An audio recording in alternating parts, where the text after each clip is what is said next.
Finding the roots of your franchise is a complicated effort for some. For the most well-known one in gaming, Super Mario, it's easy, commonplace, and almost neutral in execution. For others, such as Final Fantasy, who try to innovate with each entry, sometimes they can find and improve upon them, while with others they can be lost and almost forgotten. Fire Emblem tends to jump between the two. From the original Fire Emblem to Radiant Dawn, every entry has seen their own quirk added into the mix while trying to maintain the same level of adventure and wonder that had been there from the very beginning. But as the franchise went on and changed hands with nearly every entry, it became difficult to keep to this over the years. As time began to wane, many began to lose interest in the franchise they so dearly loved. With their experiments a failure, Intelligent Systems saw only one option: they must return to their roots once again.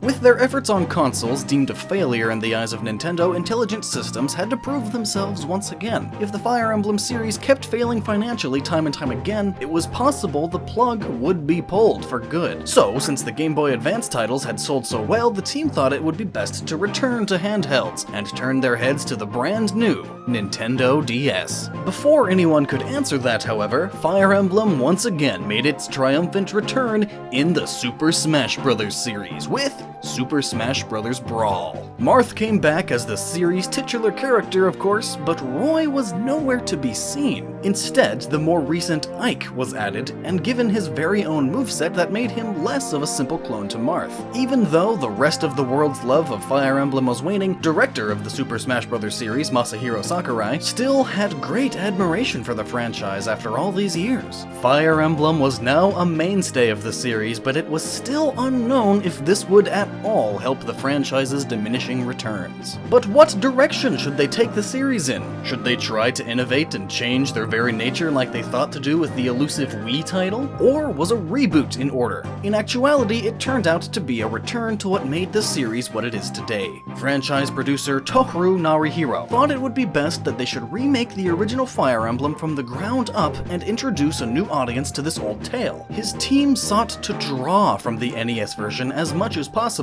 According to Narihiro, the volume of content and the length of the scripts had increased vastly since the beginning, and a simpler story could prove to be a boom for the series. Even Marth, the titular character of the series, was slightly redesigned to fit their new approach, but only so much as not to make the character unrecognizable. Either way, it was time for them to try and regain the success they once had. Their final version was Fire Emblem Shadow Dragon, releasing in 2009 for the Nintendo DS. In all aspects, it was the same story as before, but with some slight additions. Just like the original, it told the story of Marth and his quest to reclaim his homeland of Altea from the evil priest Garnif, and to slay the dragon Medeus, with the Fire Emblem and Falchion in hand.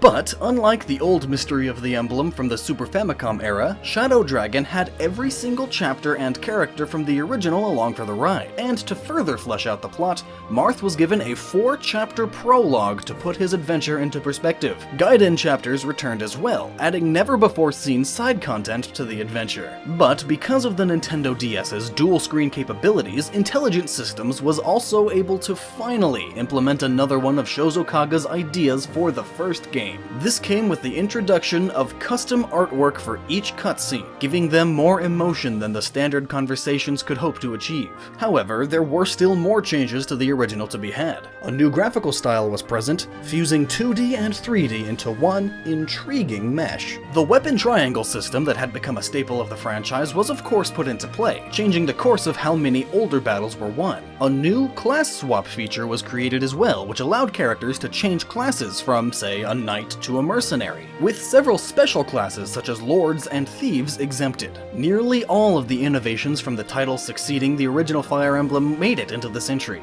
all culminating in a series first, Wi-Fi battles. Via Nintendo Wi-Fi connection, players could challenge their friends and random players from around the world to 5-on-5 matches. Victory was determined by either defeating the opposite army or capturing their flag, so players had to plan out their strategies even more so, as now they had real, live, and unpredictable human beings to contend with. The impact of this implementation wouldn't be felt for some time. When looking at all of this, it seems that Shadow Dragon was a near-perfect remake of the original with all of the new bells and whistles the series had come up with over the years, although it was missing something that had become crucial to many of the Fire Emblem faithful: support conversations. Fans had come to love the little tidbits and insight that they learned from these over the years, making characters that they never would have given a second thought to care about all the more memorable. With the exception of Marth and a few key players, you wouldn't understand who these characters are, let alone their motivations. This absolutely destroyed the game in the eyes of some fans, with many proclaiming it to be the worst Fire Emblem ever created, even when it was a nearly by-the-books remake of the original. This was not the reception that the team at Intelligent Systems had hoped to gain with their simpler storytelling style. There had to be something, anything that they could do to earn the trust back from their fans, and so they decided to remake, or rather retell, a story that was always an extension rather than its own beast. That beast was Fire Emblem,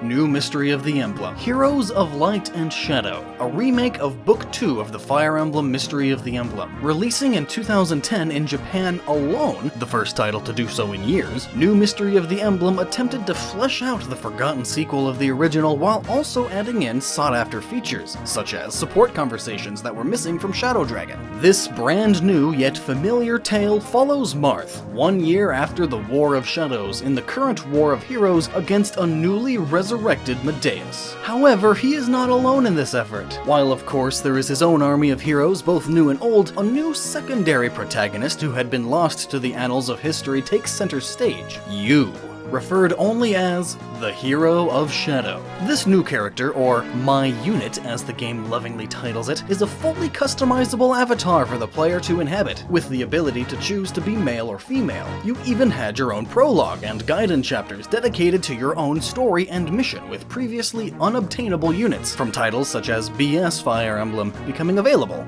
In total, nearly 81 characters were recruitable, making it the largest roster of Fire Emblem characters ever created, a fact that remains true to this very day. But there were still several other additions that changed the Fire Emblem formula. For instance, DLC was introduced, a first for the series and many mainline Nintendo titles. With the Assassin's expansion, players had even more reasons to continue with New Mystery of the Emblem weeks after release. However, in a decision that changed Fire Emblem forever, casual mode was made a part of the series. This mode took away one of Fire Emblem's main selling points, and for some, crucial gameplay mechanics: permadeath, a feature that had been boasted about ever since the very first Fire Emblem. Now, players had the ability to turn it off and regain their lost units after each battle, drastically changing the flow of battle and possibly the point of it all. Since the characters of Fire Emblem had always been so personable and well written, the games had always forced you to think wisely about your actions, whether it was a fight or simply moving your units one space. This issue tore apart the Fire Emblem community. The faithful found it to be blasphemous, destroying any and all semblance of difficulty, while others were finally able to play the franchise they had so desperately wanted to after all these years. It was definitely a toss-up, and one that not only racked the community, but the developers themselves with guilt. Many of the developmental staff worried that it destroyed everything that characterized Fire Emblem. It created a type of security where your characters were prevented from dying so you didn't have to redo anything while still retaining the same essential game. While this polarized fans, The reception wasn't that great either. Sales had only slightly increased over these 2 entries, and it just showed no sign of improving. Nintendo saw this as well and was looking over the shoulder of Intelligent Systems, wondering if the franchise was even worth it anymore. But before pulling the plug forever, Nintendo decided to give them one last chance to save the franchise they love. If they didn't pour their hearts and souls into the project and make the ultimate culmination of the series' efforts, they would surely meet their own fate. Hello, dear viewer, and thank you so much for watching another episode of Chronicles. If you enjoyed hearing about the origins of Fire Emblem, be sure to leave a like and subscribe for something new every week. But who am I? Well, I'm Lockstin, the main voice of Chronicles of Gaming. If you want to learn more about gaming with theories and reviews alike, then check out my channel here for more. So what's your opinion on the remake of Fire Emblem Shadow Dragon? Is it really as bad as everyone thinks? Chris and I would love to hear what you have to say in the comments down below. Anyway, that's it from us. Don't forget to stay awesome, and continue that thirst for knowledge.